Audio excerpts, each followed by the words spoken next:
Hey guys, welcome back to another episode of the Dropping Down from the Rafters podcast here on Toned In Entertainment. Today's podcast is surely gonna wow you, that's for sure. And yes, I am making a pun, but I have to first introduce the co-host for this evening. Julie Cutler is back here on Toned In Entertainment. Julie, how you doing? I'm back. I am always doing well when I'm here on Toned In Entertainment. Thank you for having me back, Tony. I always say this every single time. I probably start off every single podcast with this same line, but I am genuinely really excited for tonight's guest because I've been following her journey for quite some time now in the pro wrestling world. And she has a really unique backstory and one that I'm definitely really excited to dig into more today. And so to give her a proper introduction, if I may, representing Albania, she is Zena Phoenix Medina. Ali! Woo-hoo!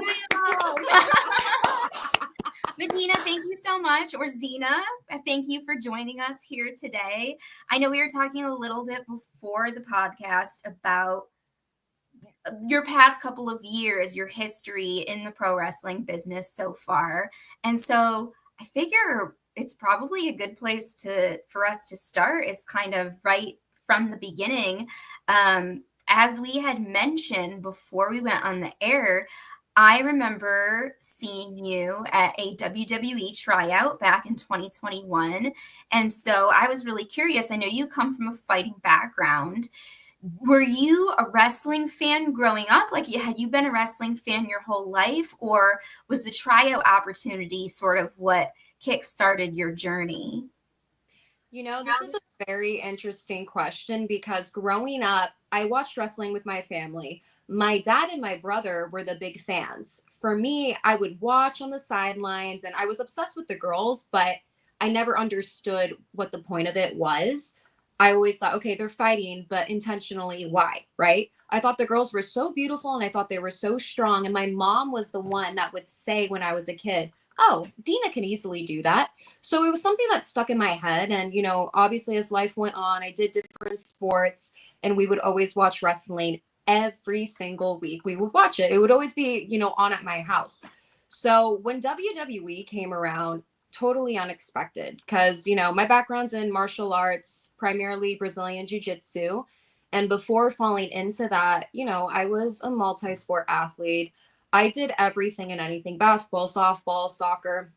So when I found MMA and jiu-jitsu, it was the first thing in my life that made me feel the most like me, Medina, right? And I always used to say that I was a jack of all trades, but I was never really good at something, right? And then I found jiu-jitsu and I felt so connected to the sport, but I felt like it was something that I could really go to the top with. So as I was doing jiu-jitsu at the time, this was way before COVID, there was no girls training. So it was me and all these super big, beefy men that were trying to beat me up. But, I ended up to hold my own and, I enrolled in my first competition. My coach at the time, super Brazilian man, he was the first person that saw something in me before I saw anything in myself. And I went into that first competition. I choked a girl out in 40 seconds. So when that happened, I was like, whoa, I'm a badass. I literally choked this girl out in less than a minute. I can do something with this, right? So I became obsessed with the sport I was training. And then somehow, some way, I got the attention of WWE. 2021, they contacted me for a tryout.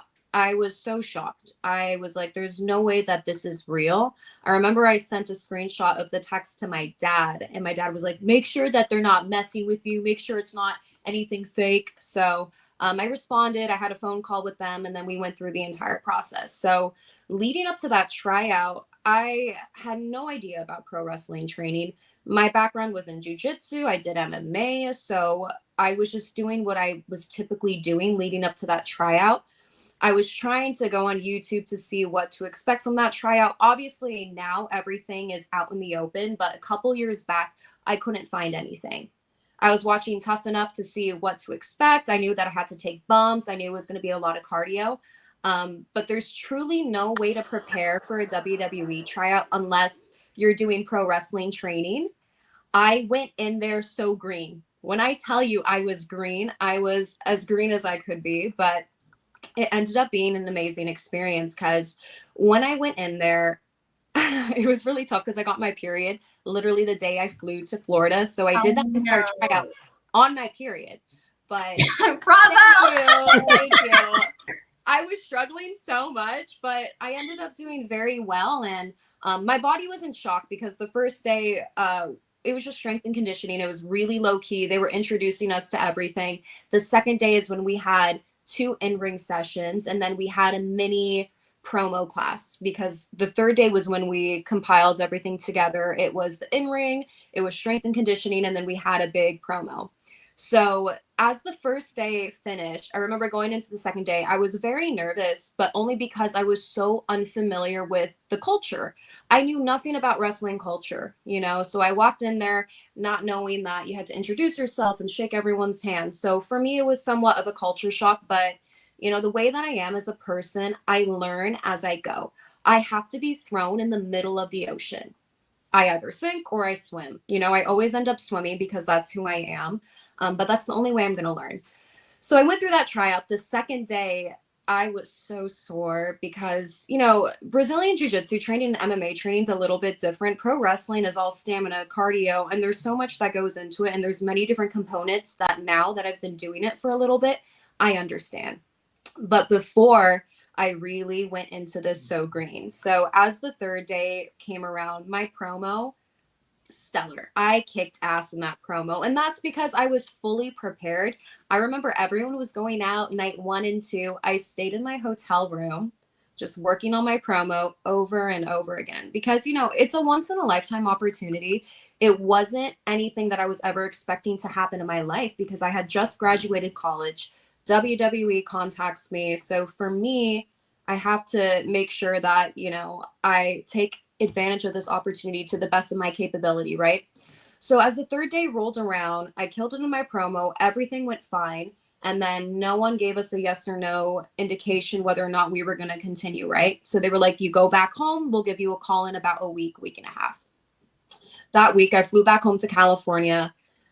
Just kept thinking about the tryout. You know, I was just waiting. And then I got a phone call. I was happy, but I was somewhat upset. I got a call and I got invited back to an extended training camp, but they wanted me to come back as a referee. So when that happened, I was like, okay, this is still great. They still want me, but I'm very, very green. So in my mind, I was thinking, okay, I'll go in there. I'll see what's going to happen. It was a 2.5, 3-week camp, and then I'll just go from there, right? So at this point, I'm not going to say no because I want to see, you know, what's going to happen whenever I go back to Florida. So I flew back a month later. I was still doing the same type of training. But when I got there, it was interesting.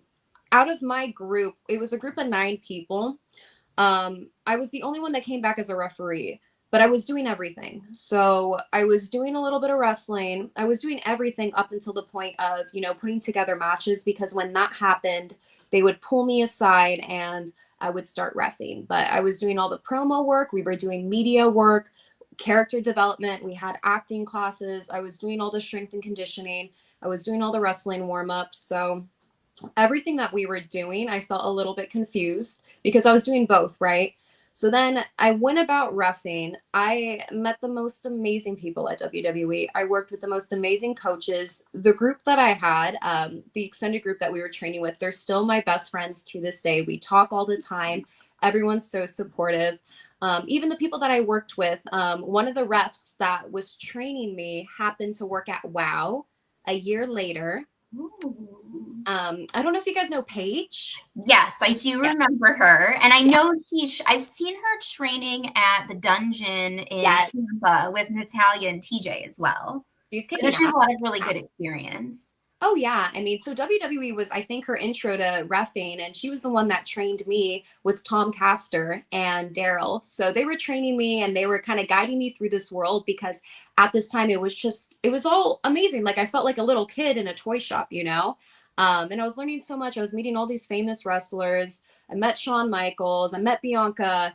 And, I was like, I'm really in a special place right now in the Performance Center, the most amazing culture.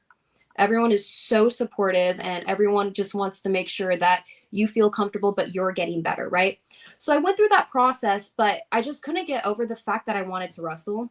I felt so out of place in my body reffing, and I had never felt this way before. It's like I come from an athletic background, so I'm used to being an athlete. I'm used to being the aggressor. I'm used to just playing sports. That has always been my main way of just expressing myself. I was telling Tony earlier, I have so much energy. If I don't do anything physical, I get very irritable. But that's always been my main way of expressing myself. So I was reffing and it was fun, but I didn't feel like me. I didn't feel like Medina. And then, I would tap back into myself when I would cut a promo or whenever I was in the wrestling ring doing things that were athletic. So I learned very early on that I wasn't meant to be a ref. So the camp went on and they made their final decisions, and they had told me, because I was so green and I was so new, it's not a no. I have to go to pro wrestling school, get some experience under my belt, and when I'm ready, I'll contact them and update them with my progress. So obviously I was really sad. I was emotional, and then I left and I went back home to California. So I enrolled in Santino's. It's a pro wrestling school based in LA. Met some amazing people. Santino's is gnarly. It is so tough. But I met some amazing wrestlers that really took me under their wing, went through that training process. But at the same time, I was competing in Brazilian jiu-jitsu. So I was doing Brazilian jiu-jitsu at the same time. I was leveling up in that field, and then I fell into pro wrestling. It got to a point where it was way too much for my body, and I couldn't handle both of the sports. So I kind of had to pick between the two. Safety reasons, I went back to jiu-jitsu because I was, seeing progress and I was seeing success. And with pro wrestling, I was a little bit confused because I had joined Santino's and I didn't want to ref, right? And I wasn't necessarily wanting to go through the indie circuit either. And that's only because my background is in martial arts. I'm a competitor. I didn't want to work my way up in the indie circuit. And plus I have a love for Brazilian jiu-jitsu that will never go away. And that's my root, that's my base of everything that I do. So I went back to jiu-jitsu. I was doing that for about a year and a half, and I was competing aggressively. I was just competing every month. And what had happened, I did this televised super fight in Texas. And what was interesting about this super fight, it was a Brazilian jiu-jitsu competition, but it was based as a pro wrestling type of promotion. So we went into it. It was really exciting and really unique. We cut promos on our opponent before we had media. And as you guys know, with jiu-jitsu, they're real fights. So you can't really anticipate what's going to happen. So in my promo, I had predicted that I was going to beat my opponent with an armbar. So we went about the fight. It was a 10-minute match. I ended up beating my opponent with an armbar in the last 10 seconds. So I was like, ooh, this is cool. You can add psychic to the resume. Yes. 100%, because that's later on a finisher at WoW. So little did I know what was happening. I did that super fight, and this was late 2023, right? Back in December. And 3 weeks after the super fight, I had this all-time high, and then I had a huge dopamine dump, right? Quarter life crisis. I'm like, okay, what's next? Like, what am I going to do? What is my purpose? I was still thinking about pro wrestling, but at that point, I felt like maybe it was just something that God placed into my life and, took it away because I had to learn a lesson from it, right? It definitely pushed me out of my comfort zone and it opened up so many doors and opportunities, but maybe that wasn't what I was supposed to do. But I always kept thinking about it because I always felt that I could really do it. I just needed the right time, place, and opportunity. So then 2024 rolls around.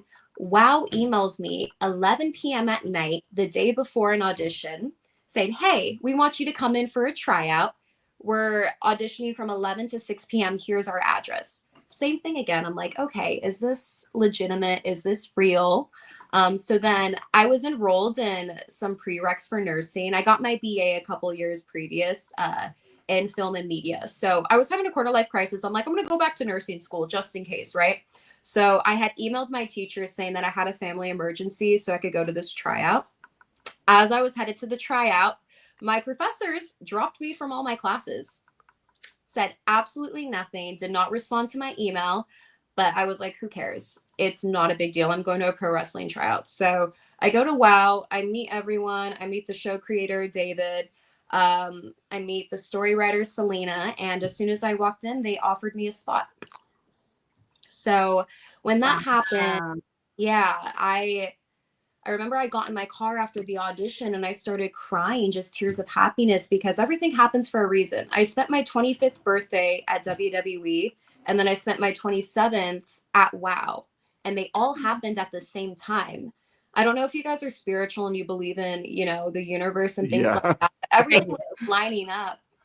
So, you know, that happened. And then this was only a year ago. I was like, man, I'm going to be a pro wrestler. So I came back for the call back in the in-ring, and they had told me that it was going to be easy for me because of my background, and then just went through the entire process. I saw girls got cut. We had a big group. And then, you know, the year passed on, and it was getting closer to our tapings and my debut date. And I remember I was so nervous because I had a moment where I really had to trust that all the training that I was doing was going to prepare me for what was to come, because we do things a little bit different at WOW. So it's fun. It's fun though. Watching WOW is a lot of fun though. Yes. It's so much fun. WOW is honestly the greatest company, and all the girls that we work with, it's so special. I feel like I'm a part of a sorority, which I never was. So I feel like I'm going to my second home in a way, you know? But yeah, I went through the training process, and this time around I was fully prepared. It wasn't like, you know, my WWE tryout or when I went to Santino's.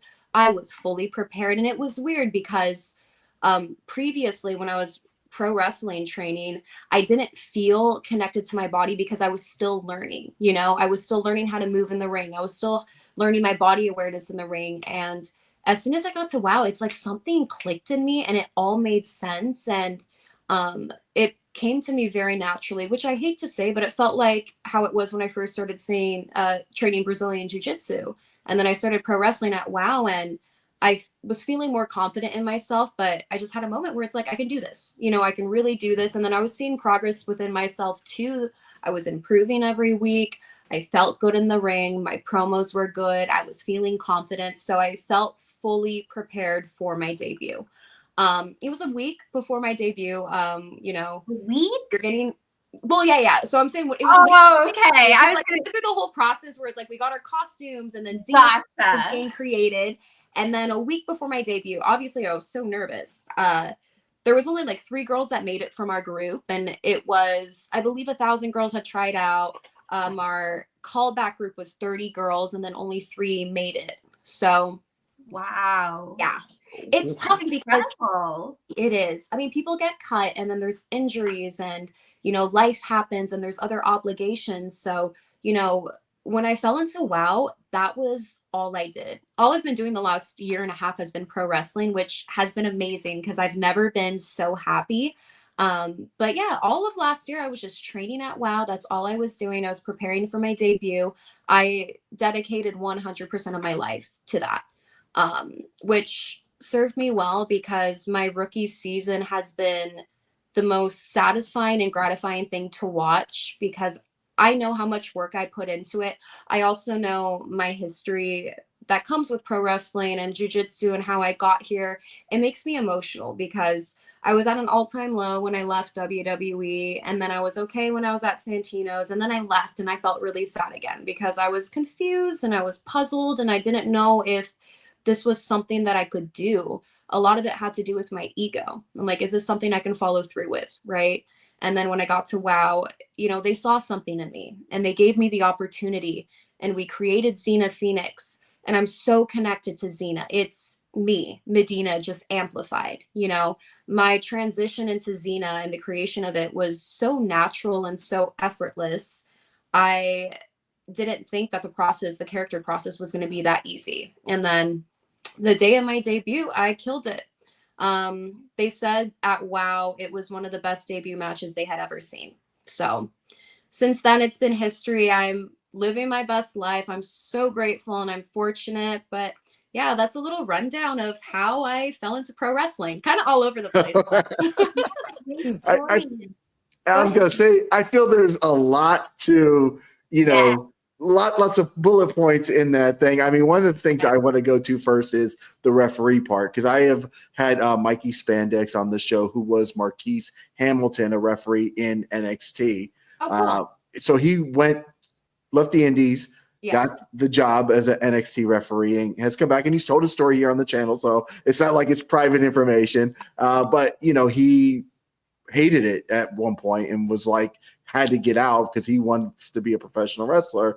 And I really commend you for, I think a lot of people at one point were questioning, like, dude, you're in WWE, but just because you're in WWE doesn't mean that you're going to be happy anywhere if you're not in the right role. So major props for going with your gut and your instinct, because it's obviously paid off just with your story that you briefly told us, and the smile on your face, and you're living your happiest life ever by sticking to your guts and your instincts to stay on the professional wrestling journey instead of taking a job to, just to get in the industry. Because I've heard if you go into it as a referee, they may never see you as a wrestler from that point either. Yeah, I mean, I definitely agree with everything that you said. I really had to stand my own ground because it didn't feel right, and I didn't feel connected to myself. And, it's a great company, and I would have been set for life. And if I fell through with it and I went and I focused on reffing, like, things would have been different. But like, I am a firm believer, I want to live my life to my greatest potential, and I need to do things that come from inspired action. I have to live truthfully. And if I don't feel connected to something, I don't want to spend time and energy into that. I was fortunate that things worked out the way that they did, but it was really tough. And my ego was deflated, and I felt confused, and I was lost, and I was really sad. And that's part of the reason why I went back to Brazilian jiu-jitsu, because there was safety in that for me. And there was a guarantee that, I could level up and I would be satisfied. But then I got to a point in jiu-jitsu where I was asking my why and my purpose, because I kept thinking about wrestling, and I kept thinking about pro wrestling, and I was confused as to why God brought it into my life, and then something else happened, and then he took it away, and I was all over the place. But I guess that's what your 20s are for, right? Yeah, exactly. That's what our 20s and 30s and every life is for. Yeah, every era is for. Every era Yes. kind of feels like that. And to add to what both of you said about reffing, I think sometimes too in pro wrestling, I have another friend that had a similar experience where, like, sometimes if you have a certain look, they like people to be in certain roles. Like, I'm very small. I'm like 5 feet tall, maybe 5'1" on a good day. You're so little. And so I'm a very little person, and I primarily do like ring announcing and interviewing. Yeah. But the good thing about that for me is, putting someone that small next to these like 6'2", 6'4" wrestlers, like, it makes them look larger than life. Yeah. So I feel like sometimes, like, they like people for certain roles based on certain characteristics like that. But if it doesn't resonate with what you want to do, like, I think actually Thunder Rosa had a very similar story where she had tried out for WWE at one point, and I believe that they had offered her a referee position, and she also turned it down because she was like, I'm a wrestler, I'm a performer, I am a wrestler. And she, ended up in AEW, and she was heading Mission Pro Wrestling down in Texas for quite some time. I think they're on a little break right now, but I feel like there's so much to be said for betting on yourself, which is exactly what you've done in WoW. And one thing that I wanted to segue into, there's so many people that we know of on the channel that are in WoW, and that either Tony or myself have interviewed, like Marina Tucker, who is Penelope Pink, good old Penelope, yes. Friend of the channel. I know Hollywood Haley J and her mother, the amazing Maria, Cameron Brunet, Kelsey Heather. Like, there's so many great people to work with. Do you have any particular matches that you've had thus far that have really stood out as learning opportunities for you, or anyone who you can cite as being like a favorite opponent at this point in time? Yeah, so everyone at WoW has been so helpful. This past season was phenomenal for me. I mean, every match that I did I was learning as I went. You know, it was the same type of experience. I felt like, you know, I was dropped in the ocean again, but this time I was swimming and I knew what to expect and I had all the proper tools, right, to succeed. Every match that I did, because I remember from my debut match and leading on, I got better and better and I felt more comfortable in the ring. I will say Cameron, I don't want to spoil anything, but Cameron is one of my favorite wrestlers at WoW. She took me under her wing. She guided me. She helped me out in so many different ways, emotionally, but wrestling too. And, you know, she said the same thing too. She's like, you know, you have a lot of potential. I see it in you. You have it. You have it all. So she trusted me, and she was someone that, you know, she's my girl. I ride or die. She's someone that, it's interesting because like falling into WoW, I felt that I was done meeting friends and I was done meeting my people. And then all these girls came into my life, and like Cameron is one of my best friends. Kara Kai, her name is Vanessa. She's on the indie circuit. She took me under her wing as well. We had a couple matches together. I will say, I don't know if you guys know who Goldie Collins is. Phenomenal wrestler, phenomenal performer. Respect her so much. She started a year previous to me, but she has grown so much, and I learned just watching her every single day. So everyone at WoW is extremely talented, and it's a very positive and uplifting environment. All the matches that I did this season, and I did a lot. I did a lot from this season, and I'm trying to think back how much I did because it was a lot at once. Yeah, I definitely learned and I grew. I grew a lot. Everyone pushed me in a different way, and I always took away something from each match. I was gonna say, I was watching a bunch of the matches the past couple of weeks, and I really appreciate kind of the submissions, you know, specialist that you are, because I was watching you win matches with the arm bar, and I'm like, it's here in 2025, not many people go that route, you know, because the attention span of the viewer now has changed so much of like, do we want to see somebody do an arm bar submission for a minute? You know, like wrestling doesn't really work that way anymore, unfortunately. But like, you have a way to get in there and do it, and you know, it just works for you though, because you know your background definitely helps you with that. So, was there any concern from like, you know, any of the trainers or coaches or producers or stuff like that that were kind of like, oh, maybe your style may not work because, let's face it, the attention span of the viewers in 2025 is the TikTok audience and whatnot, but you know, it's an old school style, but you've been able to modernize it and make it work for you. Yeah, I mean, the transition into figuring out my moveset and my style happened very naturally and organically. When I was given the character the Grappler, I mean, essentially it's my background. As I was developing my moveset, I knew that I'm a grounded wrestler. Everything that I do is very grounded. I wanted to implement a lot of impact moves and then my submissions. So I'll always try to combine both. And I pull a lot from Brazilian jiu-jitsu and I will fuse it with pro wrestling. And I think because of that, it's a little bit more engaging and entertaining, because I do agree with you guys. I mean, everything now, we have such short attention spans. People want to see people flying from the top rope and flipping and doing all these crazy moves, right? But I'm not a high flyer. You know, I'm not there yet. It's not a part of my gimmick. It's not a part of my character. So I try to stick with what I'm fully comfortable with, but what I know that I can execute very, very well.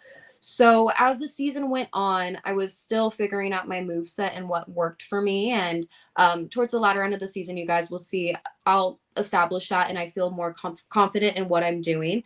But yeah, there was never any pushback when it came to what I wanted to do, because it was my idea that I wanted the finisher to be the armbar, because for me, like, what else am I going to do? You know, I think the only tip and critique that I got was not to be too aggressive or too much. I mean, because I come from a real combat background. So I think my biggest lesson in all of this is, one, to slow down, but also to not resist as much, because I'm so used to being in flight or fight all the time. It's been an unlearning process for me. So I did have a couple opponents ask if my armbar actually hurts, but I had to learn how to really pull it without, you know, injuring or hurting anyone's joints. So I didn't get too much pushback on it, but it was a pretty natural evolution into developing my moveset. And I think, you know, it fits Xena Phoenix really well. Yeah, I was going to say, oh, sorry, Julie. Yeah, go ahead. That we get so excited when asking questions here. You'll never have nothing to talk about. I kind of want to capitalize off of that, the wow thing, because Yeah. what makes it good is, you know, a lot of times you go to shows and you see the same. And what's great about wow is they focus on uniqueness, so that you were able to come in with that grappler style, as opposed to, I mean, wow, you just watch the matches and every match is different because of all the unique and different personalities and characteristics. So I think that's definitely a reason why one of the main reasons why you've been able to excel so well is because of all the different varieties that are in WoW. Thank you. I agree. I mean, we have a lot of different characters and different personalities, and everyone has a very distinctive style, which I think is what makes the show so different from other pro wrestling promotions and shows, and a little bit engaging too. So something that I wanted to ask was, coming from a combat sport background and then transitioning into sports entertainment, there's this whole new piece of like the character element, right? So I wanted to ask, did you have any, because I know you mentioned that you were a multi-sport athlete growing up, and I feel like you and I are similar people in the sense that it's like, it sounds like you kind of had your toes dipped in a lot of different hobbies. And so did you have any sort of performance background? And when you got into wrestling, like, did you have sort of an immediate character inspiration, or how did that performance piece feel, developing that for you? So my background's very split. I grew up in a very musical household. We're all entertainers. So growing up, it was split. I was a theater kid, believe it or not. So I did Beauty and the Beast, Pirates of Penzance. I did all these different shows. When I got to high school, I was the biggest theater nerd. I got into high school, I was, playing 3 sports, and then I was doing theater, and I was involved in ASB. I'm telling you, I was the biggest pick me, but that's only because I had so many different passions, and I was trying to figure out what I was good at and what I wanted to do. So in high school, it was tough for me because I loved performing so much, and I was really big on improv, and I was auditioning at the time. I did commercials, I worked on sets, but I was a kid, so I didn't really understand the magnitude of it. The only time I felt very connected to performing was when I would do musicals and I would do plays and me being on stage. It's hard for me to articulate because I feel this way when I wrestle too, but you end up being outside of yourself, and you're connected to the universe, and you're connected to the crowd, and you're connected to the energy. And for me, that feeling was so special. But the only time that I could feel that was whenever I was on stage. Sports was my physical outlet, but then me performing was my creative outlet. So I always had to be mentally stimulated doing something like that. So whenever I was applying for university and college, I had no idea what I wanted to major in, because easily I could have gone down the athletic route and get a full ride for basketball or a sport, but I wanted to focus on the arts. So I ended up studying film and acting, and I got my so cool. Yeah. Such a cool choice. I know. I mean, I wanted to do something that I was passionate about. I know it's very unconventional. My parents are Albanian. It's not the traditional route, but they were always very supportive of what I wanted to do. So I studied film. I was doing acting. I dipped my toes in everything. I was producing. I worked for the Palm Springs Film Festival. I was editing. I was writing plays. I wrote my first feature film in college. So I did everything. I was very creative. And then COVID hit. I graduated when COVID happened. And at the time I was repped, I had a manager, I had an agent, I was auditioning, and then Hollywood shut down, and that was a whole thing. So I stopped acting. And when that happened, that's when WWE contacted me. So I was acting up until my pro wrestling tryout, and then went to WWE, came back, and I tried to act again, but then my mind was focused on the sports. When I transitioned into pro wrestling at WoW, I think tapping into Xena Phoenix was pretty easy for me. I don't have another wrestler or another character that I will use as inspiration, because that transition into me being Xena Phoenix comes from within. And this was something that I noticed in myself growing up too. I remember before any play or performance, I would always get so nervous because I felt that I wouldn't be able to pull it off. But as the show happens, I always overcommit, and it ends up being the most amazing thing. So it was the same thing with WoW and Xena Phoenix, because we all have our doubts, you know, maybe I can't do this, maybe it's not going to be too great, too self-critical, right? And then I went about it and it was very natural. When I step into the ring, it's the most purest form of who I am, but elevated. You know, everything is amplified. So I do have a performing background, not a lot of people know about. I don't get to yap about it as much, but that's my history. Well, go ahead, Jolie. No, go ahead. I feel like whenever I'm trying to introduce people to pro wrestling for the first time, if I have any friends that maybe haven't been to a wrestling show before, and maybe they're coming to see one of my shows and I'm trying to describe to them what it feels like, I feel like the best way that I can think to describe it is kind of like attending a major sporting event and a theatrical event a little bit at the same time. And I feel like pro wrestling is so unique in that way. I can't really think of anything else that I've ever attended that has that same sort of aura to it. Yes. And so it sounds like for your background, it's kind of like the perfect marriage between all of your talents and hobbies in one place. And I think to speak to your point before about, you know, spirituality and sort of being in the right place at the right time, it sounds like for you, perhaps, you know, getting that text from WWE was just like the beginning of putting you in the right place at the right time. I do agree. I mean, everything happens for a reason, and you may not know what's going on at the time, but as years pass and you gain more experiences, you get to look back and understand, okay, this happened, so this could happen. You know, my life, I mean, like I said earlier, I felt like I was a jack of all trades and I couldn't figure out my place and what I wanted to do. And that was my biggest struggle as a young adult too. I was so torn between performing and sports, and I had talents for both. And then, you know, pro wrestling happened and it's the perfect fusion of both worlds. I kind of want to dip into like your entertainment aspect there for a little bit. You mentioned commercials and you know, television auditions. Are there any like unique or crazy, interesting things that you went on to audition for that you look at now and just kind of like maybe are, so to say, wowed by it? Yes. So I have a couple crazy stories. I was on a show. You guys are going to look it up after. Please don't. No, it's too late. It's too late. We're on it. Yeah. I'm looking it up now. Whether you tell us not to or don't, we're doing it. So.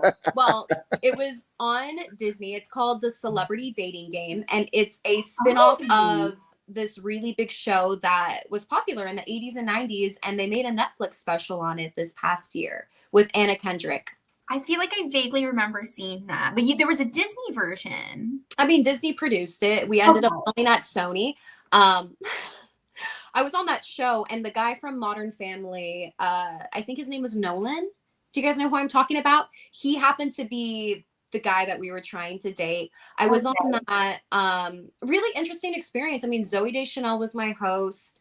Really sweet lady, so bubbly. She is who she is. Who she is in the movies is her real personality.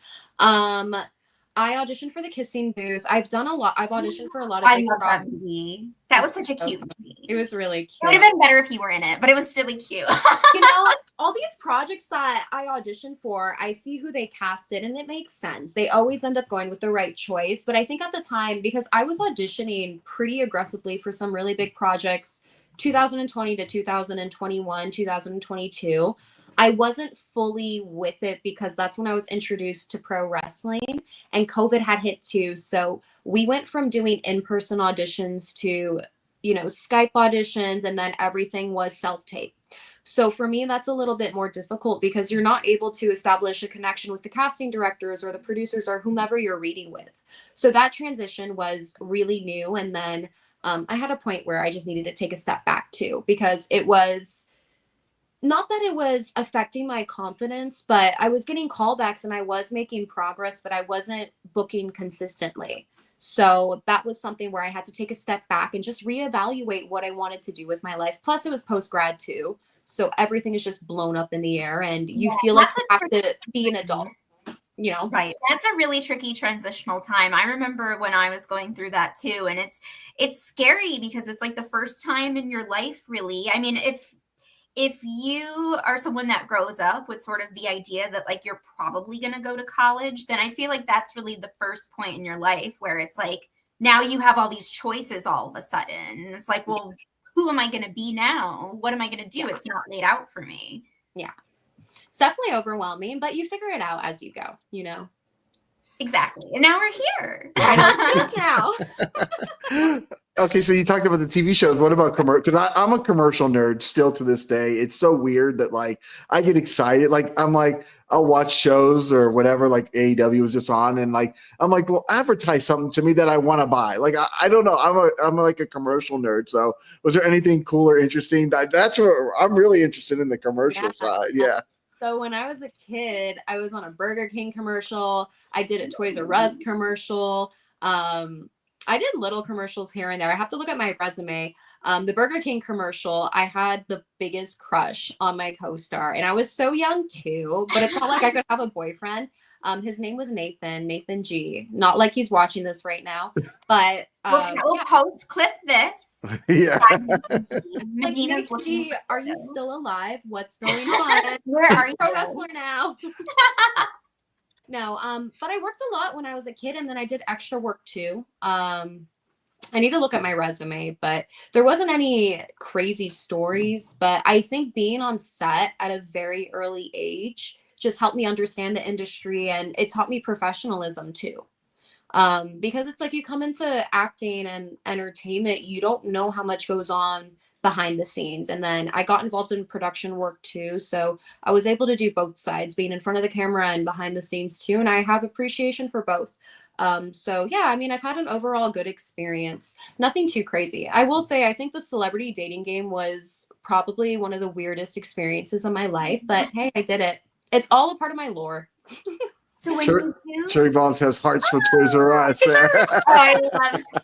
Actually, so I have seen, to touch on that really quickly, there's some footage floating around online, and maybe both of you guys have seen various clips of the mascot for Toys R Us, the giraffe. Jeffrey. Yeah, I've seen him get involved in wrestling matches, like on the indies at various points in time. So the story is, if you want to know the story, I mean, I've had Eddie Torres on the show, who was the giraffe. I did not know that. Hold up. And Gangrel is the one that hits him with the Amazon, and he says, Amazon Prime, boom. Yes. Funny. So Eddie's most famous clip is not even known that he is Jeffrey the giraffe. That would be a really cool full circle moment, though, if we had like a collab between Xena Phoenix and Jeffrey the giraffe. I would love that. They're coming back together for the first time in years, and he can be your manager. Yeah. Love that. 20 years later, reunion. I mean, Toys R Us is trying to make a comeback, right? They're in like Macy's or something like that, a couple, but you know, it will never be the same as when we were kids, though. That's for sure. No, it won't. We grew up during such a special time.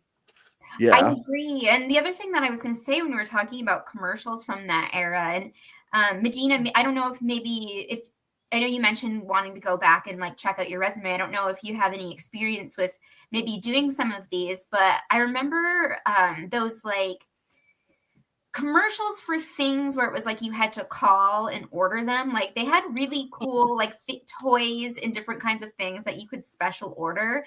There was actually a video that came up maybe on my Instagram the other day. Someone sent it to me, and it was like a throwback to all of these different toys. Like there were like really cool painting sets and like zoo books and all of these things that you used to be able to buy back in the 90s, and you had to like call, and it was like $19.99 or whatever it was to order the stuff. Were you ever in any of those like really cool those commercials, the mini infomercials? Those, no. I mean, I'm going to expose my age. I was born in 97. So I primarily filmed everything like 2006, 2007. So I didn't do anything like that, but that would have been fun. Such a good time for commercials, though. No, it was commercials, TV shows, growing up with Disney Channel. Yes, I actually, so it's funny that you say that. I just, so I posted it on Instagram like a couple days ago for a show that I had, and I actually used a Lizzie McGuire quote in my caption. I was like, only the real ones will remember this. Literally everyone from our generation, our age demographic. Exactly. And to circle back while I'm on the topic of shows, one question that I had, and something that I ask a lot of the guests on our show that ties more back into the wrestling world, is there anybody that maybe you haven't had the chance to step toe to toe with yet in the ring that perhaps you've seen around, like on social media, online, you kind of have your eye on, even if they're not in WoW, just anyone that's caught your attention that maybe you'd like to use this opportunity to call out? Okay, so this is going to be totally far-fetched, but my dream opponent is Rhea Ripley. And the reason why I say that is I think it's hard to find, athletes that are the perfect blend of, obviously being strong and confident, but beautiful as well. And I think she's one of the best female performers that we have in this industry to this day. She is so talented and so phenomenal, and everything that she does is so effortless, but I know she's put in a lot of work. I think me and her would have a very good match. And all my Albanian fans on TikTok, keep commenting. Rhea versus Xena. We got to see it. We got to see it. So, I mean, one day I would love to work with her. She has so much knowledge. And if I have the opportunity and chance to just step foot in the ring with her, I would be the happiest girl in the world. You mentioned your Albanian, heritage. Well, we haven't really touched on that though. So I feel like we need to talk a little bit, just kind of like, what is a wrestling scene in Albania to begin with? So pro wrestling is honestly not super popular back home in Albania. I didn't know that any of this was going to happen when I fell into it, but I have become the first female Albanian professional wrestler. Thank you. Silent clap. That's such a No, we'll give you a real clap. We'll give you a real clap. It's such a cool thing to be able to say. No, like number one, it's a really cool tagline to be able to share that with people, but also it is really inspirational. I mean, if you look at what WWE has done, for example, traveling to different parts of the world where maybe women don't have certain rights or certain opportunities, and they are exposing different audiences to, women's wrestling. I think it's really special to be able to inspire different cultures and different people from different locations that maybe just don't have a lot of pro wrestling. They don't have, a lot of that sort of culture, where they grew up. I think that's really incredible to be able to be a trailblazer in that way. And so what is that meant to you? Because I know you mentioned that you have Albanian fans like on TikTok, on social media. Like, do you get people, reaching out to you and saying things kind of that nature? So, I mean, it's been the biggest blessing of my life falling into it. And as I was creating Xena Phoenix, I had a clear vision of what I wanted to represent and who I wanted to be. And that was me showcasing my culture and my heritage, because it's a big part of my identity. And I'm 100% Albanian, right? So I didn't know that any of this was going to happen falling into it. But, my gear is red and black. I have the Albanian flag plastered all over my gear. And when I saw my gear for the first time, I cried because it was so beautiful. And then I put it on and it made me feel like me, I went about posting, I think it was after my debut match, I had shared it on social media and it blew up. The Albanian community blew it up and everyone was commenting, this is our first female professional wrestler. And I have gained so much support. It was overwhelming at first because I came into this wanting to set a precedent for myself. But now that I'm inspiring other girls and possibly other Albanian girls that maybe want to do this in the future, makes me happy, because that means I'm doing something right. And everything that I'm doing right now is coming from my heart. I'm leading by inspired action, and to see the ripple effect of how things are unraveling is beautiful. I mean, I just had an interview the other day with Top Albania. I had another interview with Euronews. I've So been seeing you all over, like whenever. Yeah, I was gonna say I saw it, but I couldn't understand what was going on. But I did see that you had that. Yeah. I am doing so much Albanian media. It's insane. I was telling Tony earlier, this week has been a very busy week in terms of media, which has been good. So I'm happy that all my Albanian fans are following my journey and they're so supportive. I have a couple interviews scheduled for whenever I do go back home this summer too. So it's a blessing. I mean, I didn't prepare for any of this. So, I'm learning as I go. But the fact that I'm leading by inspired action and that hopefully I'm inspiring not just girls, but guys too, because, pro wrestling is not very accessible in the Balkans. It's popular and, we're able to consume it digitally and on our phones and through streaming. But in terms of training and having access to that, it's not available. So the fact that I fell into this world and things happened the way that they did happened for a reason. So I do think that my journey is very special and, I give myself pressure too because I want to make sure that everyone is happy and, I'm doing the right thing, but also everything that I've been doing up until this point has been genuine and authentic. And, I think that's translating.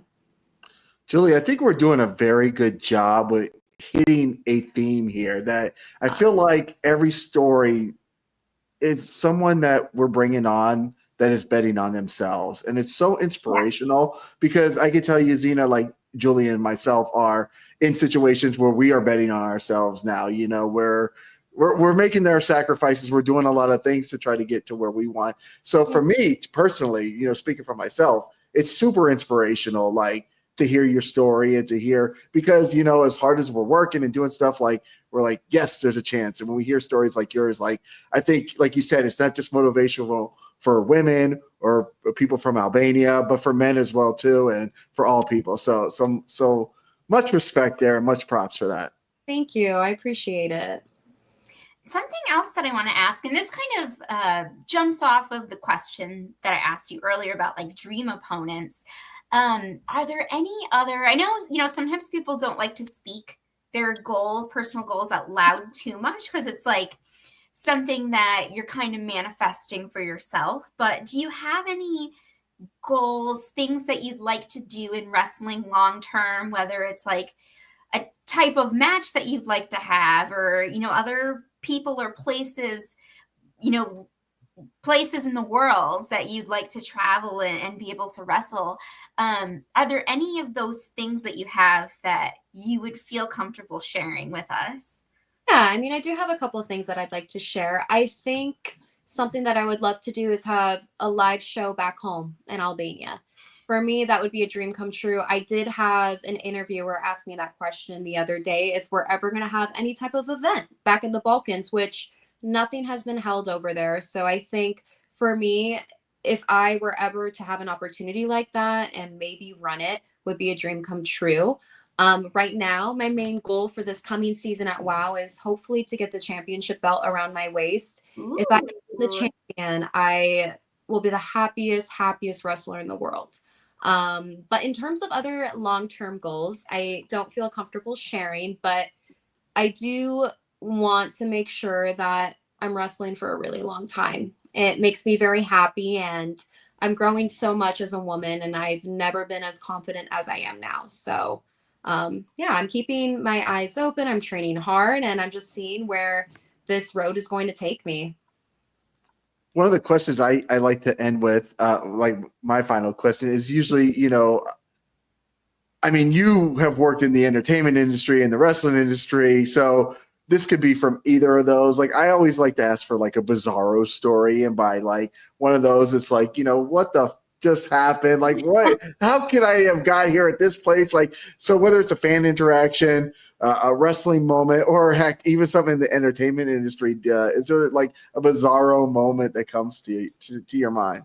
I mean, let me think about it. I feel like I have so many strange things that happen to me, but I'm at the point where like I'll process it, but I don't think anything is so strange because so much happens and I meet so many different people day in, day out.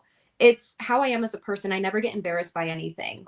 because it happens and then I move on.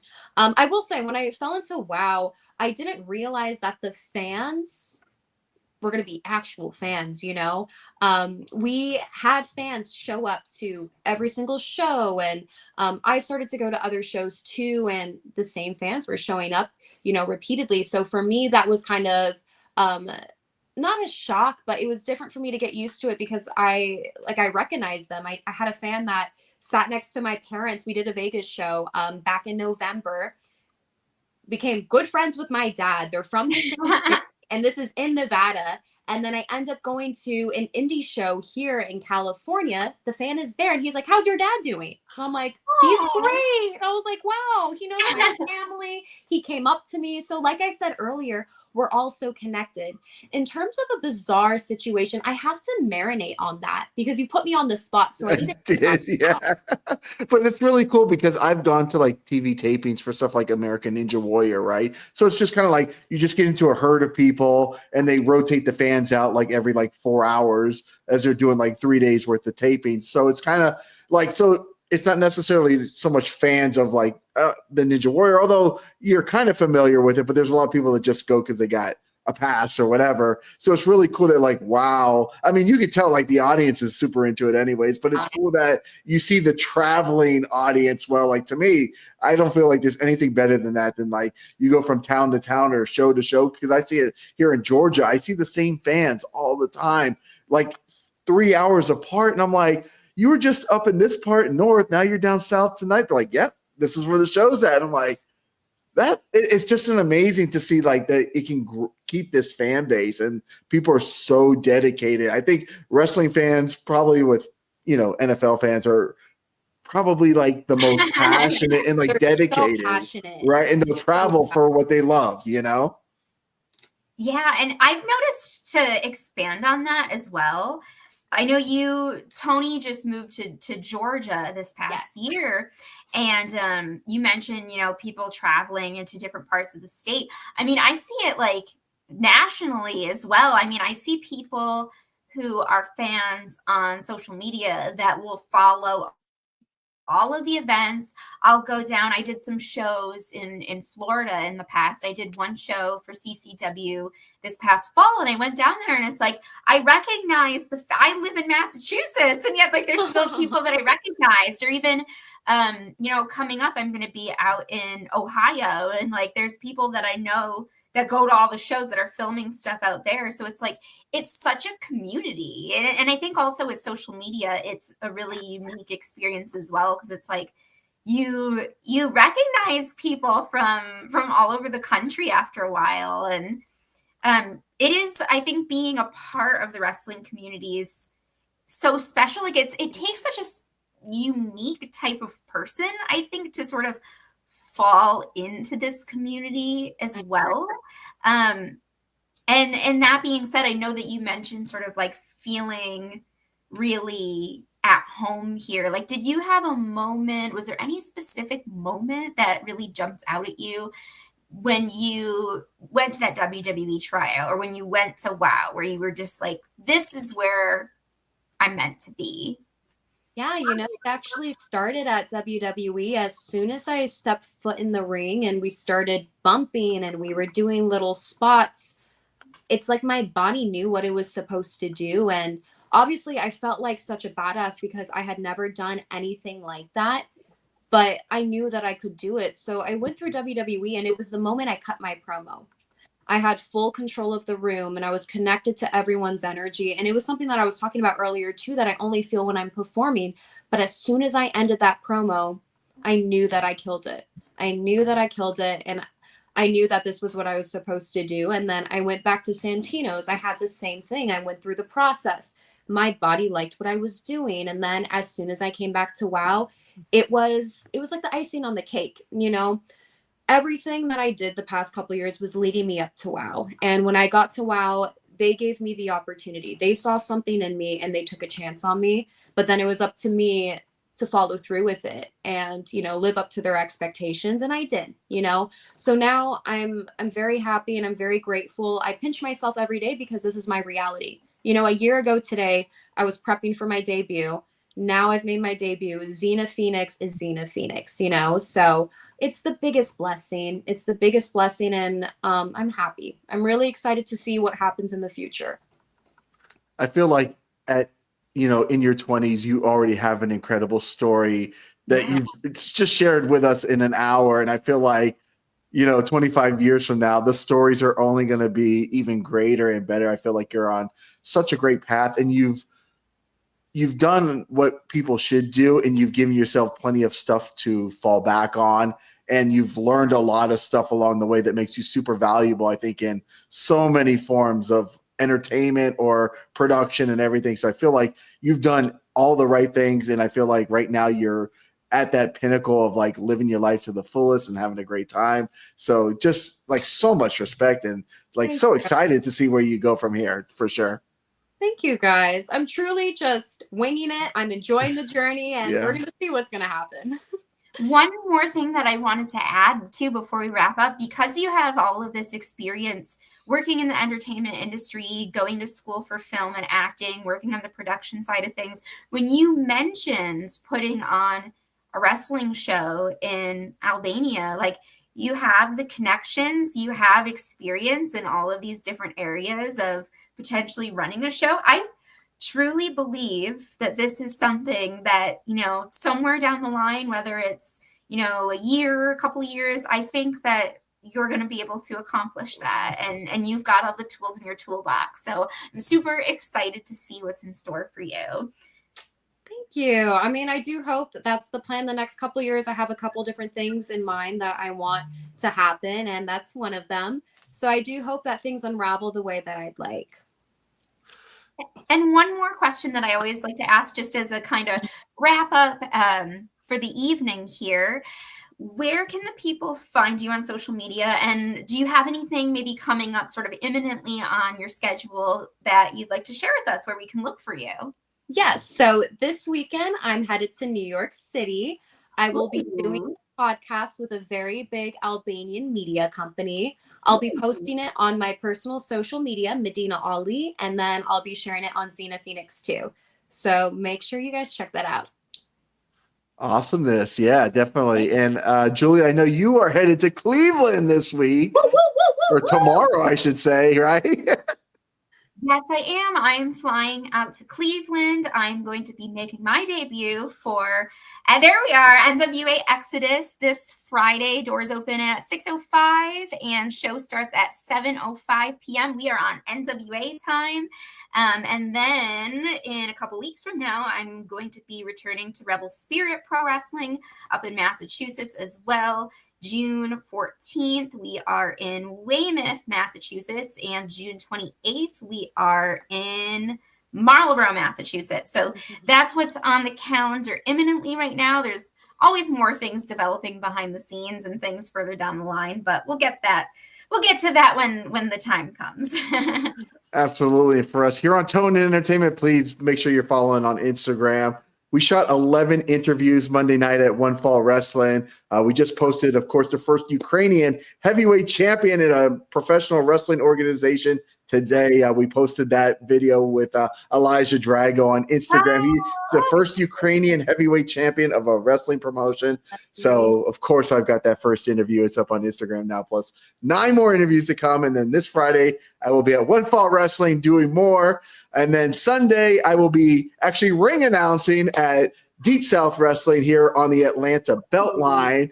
And then the big news that broke today is on July 25th, One Fall Wrestling will be welcoming MJF, the Frat House, Harley Cameron, Tony Schiavone, and QT Marshall for a huge show in Atlanta, Georgia. And tickets are going on sale tomorrow at 10 a.m. It's going to be huge. It's going to be awesome. I'm pumped. So nothing but stacked. And we're just getting started there. There are definitely more surprises to come, but that's the news that broke today. And tickets are on sale for the stage in Atlanta, Georgia. It's where NXT, where Impact, where all these companies tape their TV shows. So we are having a big show there Friday, July 25th. So big news that broke today. Yes. That's incredible. If I can make it down there on July 25th, I know where I'm going to be. Yes, exactly. No, it's going to be great. It's going to be awesome. But I know a lot of us, or all of us, have other things to get to this evening. So I do want to thank our guest, Xena Phoenix, for joining us tonight. Thank you, guys. I had so much fun yapping with you all. I talked so much, but we love it. We love it. I love your story. Like Yes. you said, it's super inspirational for not only women, people from your Albanian culture, all different kinds of people. If there is something that is meant for you, it will find you. And if you commit yourself, you can absolutely flourish doing that. So love watching your journey. I will continue to follow very closely as always. Yeah, keep killing it on WoW and keep doing what you're doing, definitely. And Julie, of course, awesome times this weekend up at NWA Exodus. The shows are fire. I'm super excited that you're going to be part of that show. The roster is stacked. It's going to be crazy. So it's going to be a good time. Well, Xena, Julie, again, thank you both for joining me this evening here on the Dropping Down from the Rafters podcast here on Toned In Entertainment. And if you guys haven't already, make sure you hit that red subscribe button so you can stay tuned in here to Toned In Entertainment for future videos. Subscribe to the channel. Do it. Go now. Do it now.